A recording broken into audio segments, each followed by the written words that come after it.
Bonsoir à toutes et à tous. Ce soir, je voulais parler d'un sujet qui me tient aussi à cœur. Il y a 2-3 ans, je suis tombé sur les vidéos d'un monsieur qui s'appelle Mark Quepet, anciennement The Universal Man. Il faisait des vidéos en fait sur le fait de ne pas se masturber. Voilà. Et ensuite de quitter la pornographie. Les deux étant intimement liés. On peut bien sûr se masturber sans, nous les hommes, sans présence de pornographie, mais disons, dans notre société hyper sexualisée et à très grosse sollicitation dopaminergique, c'est devenu une pratique quasiment incontournable pour de trop nombreux jeunes hommes, jeunes garçons, adolescents, adolescents, même adultes, dans nos sociétés modernes. Et ça ne se limite pas au monde occidental, bien entendu. Dès qu'on a Internet, on a un dealer de drogue dans sa poche ou chez soi à la maison sur son ordinateur. Car c'est ça en fait la pornographie, c'est une drogue, c'est une addiction. Et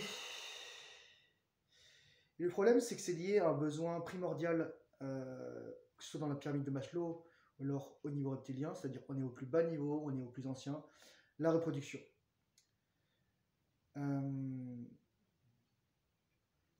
Pourquoi je vous parle de tout ça? C'est parce qu'en fait, comme Mark Quepet avait fait une vidéo dessus, il disait que le fait de quitter la pornographie était le rite de passage de l'homme moderne.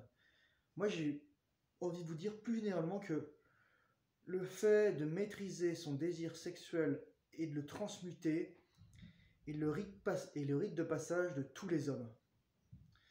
Dans le bouddhisme, par exemple, le premier des obstacles à la maîtrise de soi est le désir sensuel, ou sexuel aussi, on pourrait dire, dans une certaine mesure. Et ce problème, c'est que c'est pas évident, parce qu'on a différents cerveaux qui communiquent entre eux, on est super stimulé avec la révolution sexuelle, la libération sexuelle qu'il y a eu il y a 50-60 ans, qui n'a eu lieu que pour les 4% ou 5% d'hommes hyper performants et 0% des femmes, on se le dit très bien. Et le fait que les femmes maintenant, vu qu'elles sont encore plus diplômées, compétentes, qualifiées, sont souvent plus qualifiées que la plupart des hommes, ou alors gagnent plus qu'eux, et donc forcément les excluent automatiquement de leur pool de prétendants possibles. Il y a un problème qui est en train d'émerger. Après, j'en ai déjà abordé ça dans une vidéo précédente, mais donc je ne vais pas m'étaler dessus. Ainsi, la capacité à ne pas être l'esclave de ses pulsions sexuelles, il y a presque une dimension freudienne dans tout ça, est vraiment quelque chose de, je dirais, primordial dans le fait de devenir un homme. Et c'est une pratique qu'on appelle par exemple en Inde Brahmacharya, ou en Chine le kung-fu sexuel, littéralement, parce que kung-fu en fait signifie discipline.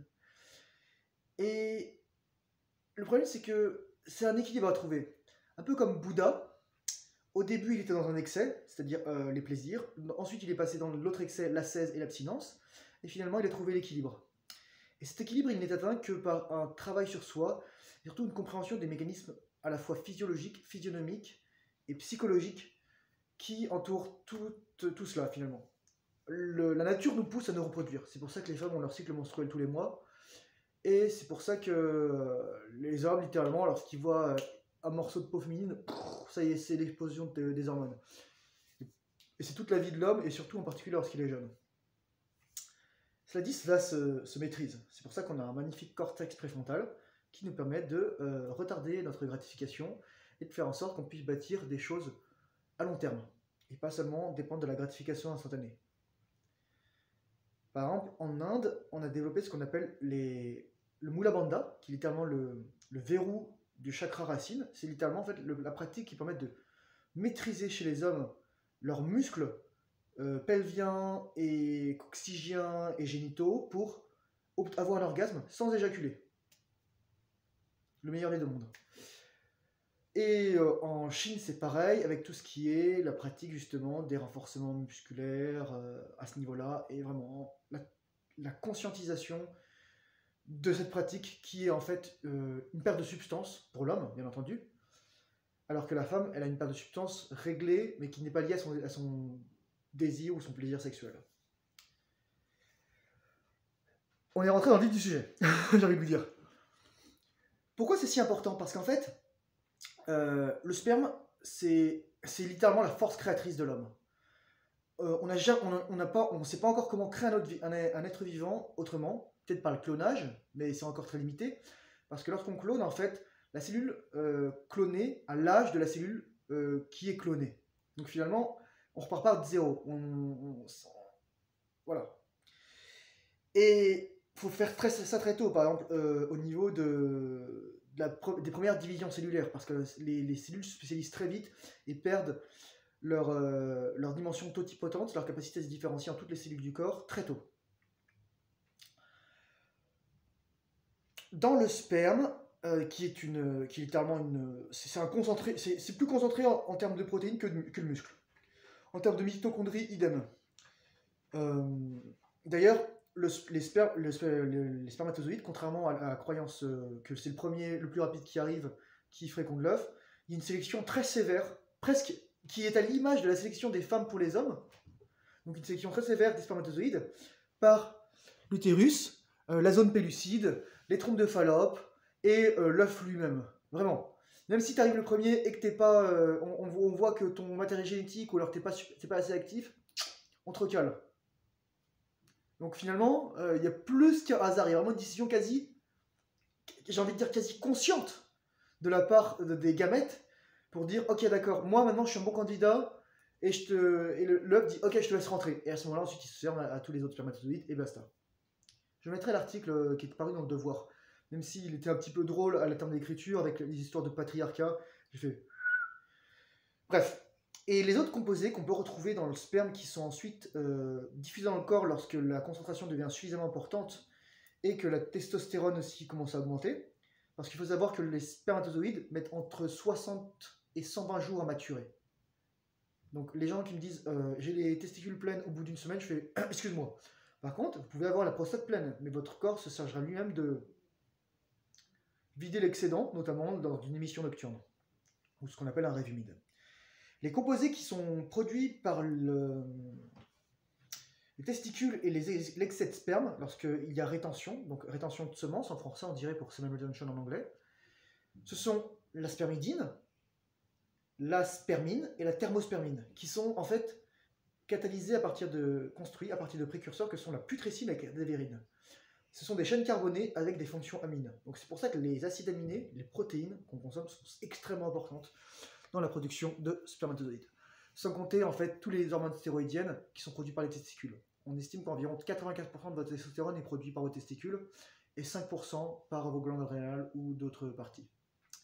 Ce qui fait réfléchir lorsqu'on décide de castrer des animaux. Hein, vous voyez le changement de comportement qu'il peut y avoir chez ces animaux. Ainsi, lorsqu'un homme retient, il va changer son regard sur le monde. Il va avoir envie de transmuter et de créer.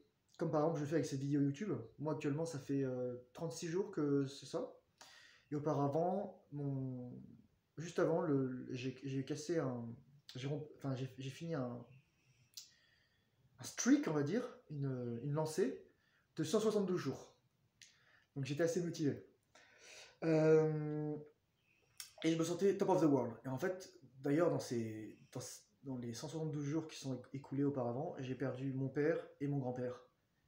Et heureusement que j'avais cette discipline au niveau de l'énergie, parce que je pense pas que j'aurais survécu en fait. Enfin, je pense pas que je serais allé aussi bien que, même si j'étais pas bien, que si j'avais pas retenu. Et donc, ces composés qui sont la spermidine, la thermospermine et la spermine, en fait, sont comme la rapamycine, c'est-à-dire un médicament qui est utilisé, qui est produit à partir d'une bactérie sur l'île de Rapa Nui, sauf qu'il n'y a pas d'effet secondaire. Avec la télomérase, c'est probablement donc la télomérase qui protège vos télomères, c'est-à-dire votre ADN, après chaque division cellulaire, c'est probablement un des composés les plus importants du corps humain. Et avec l'hormone de croissance et avec le facteur neurotrophique dérivé du cerveau. Et donc comment on fait finalement? Parce que finalement on nous apprend à oui il faut coucher avec une fille tôt, faut perdre sa virginité, faut avoir plein de partenaires sexuels. Non, non. C'est quoi? D'où ça vient tout ça? Moi, ce que je vous conseille, c'est mon humble avis. Et c'est si vraiment vous voulez trouver quelqu'un, si quelqu'un a envie, si vous avez envie de passer votre vie avec quelqu'un, déjà, engagez-vous. Prenez le temps de connaître la personne. Soyez pas en mode consumériste de la relation. Car c'est ça en fait qui se passe pour les femmes. Les femmes ont une ressource quasiment illimitée maintenant de prétendants, parce que maintenant elles peuvent aller voir partout. Et les hommes, littéralement, sont devenus des suppliants, surtout avec les applications de rencontre. Dans une autre vidéo sur le dating, j'ai mis plein de références, plein de podcasts si vous voulez aller les écouter. Je mettrai le lien de la vidéo, peut-être en fin, etc. Et je regarde le temps, 10 minutes 40, je vais pas tarder à terminer. Je vais juste vous dire simplement, retenez, transmettez l'énergie. Vous allez voir, votre physique va changer, votre énergie va changer. Au niveau ésotérique, votre vibration va changer. Votre aura va changer. Parce que vous serez discipliné. On sent les gens qui ont pas de discipline sexuelle ou qui regardent la pornographie. On voit ça dans les yeux. On voit le feu qui est éteint en fait dans leur cœur. J'ai envie de vous dire. Et surtout, moi je sais pas si ça se voit, mais je vais avoir 32 ans. Les gens m'en donnent 20, 22, 25 peut-être.